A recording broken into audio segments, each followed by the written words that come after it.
Flashpoint Supergirl reveal. Hey, I'm Mr Nailsin. Yes, so director Andy Muschietti has little by little been teasing the superhero logos of 3 of the characters that we know will be in the movie. The only absence here would be Ben Affleck's Batman, but I guess we kind of know what his will look like, I'm assuming. But anyway, there's been some concept art of showing that the Flash costume will change and be different than the one that he wore in Justice League and all that. And then, of course, Michael Keaton's Batman, which looks similar to the designs he wore in the Tim Burton movie. Or I think more Batman Returns, although it looks a little gray there.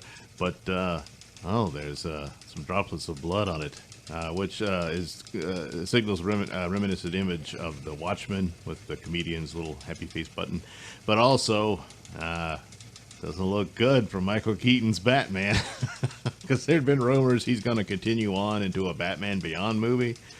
Or Batgirl Beyond, I guess. I don't know. They kept going back and forth on that. Batman Beyond would be pretty good, cool. It sounds like that would be a no-brainer, but it's Hollywood and Warner Brothers, you know. And then, of course, there's the new Supergirl, who will be an alternate universe version of Supergirl, so to speak, because she sure looks different. Played by Sasha Kale? I'm sorry, Sasha. I'm stupid on that. But anyway, she's been cast, and then he showed her little symbol there, and people, oh, look at that, because it shows designs in it that's similar to Henry Cavill's Superman. So this makes it a little more interesting here, as they were all kind of guessing games of which version of Supergirl would she be, because the comic books have these other options in there. And that she was supposed to be a Supergirl from the future and all this type of stuff and all that. And but now with this design, and then the paparazzi shots caught her on set hanging on the wire so she can be seen flying, you know. And we got a pretty good look of her suit. The only thing missing is a cape, which we can assume will be digitally added, perhaps. Or not. Maybe she just doesn't have one. I don't know. It doesn't appear to have any of the little buttons on it for anything when they put a real cape on, because then they would do that with Henry Cavill. But anyway, speaking of Cavill, getting back to the point here that her S-shield design is very similar to his, and the texture and everything. And it's wondering if she's a Supergirl from the Injustice series, where she's the daughter of Superman and could be the daughter of Henry Cavill's Superman in an alternate timeline. And the Injustice story was, I believe that the story got around to it, that had Lois Lane not been murdered by the Joker, she would have given birth to their daughter and all this sort of stuff, and that, you know, what have you. And I think Batman had to go back in time and kill the Joker or something. I don't know. I didn't read the stories. I am now going to because it's looking more and more like elements of that will certainly be used, perhaps, you know. And so that's who she could be. She could be the daughter of the Henry Cavill Superman, which, if that's the case, you need to involve Henry Cavill back as Superman.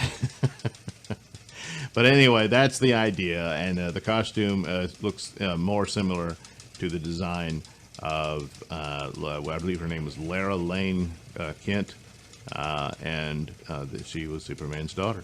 So, interesting aspects of it. Of course, in the paparazzi shots, it doesn't look all that impressive. The costume looks kind of cheap and stuff.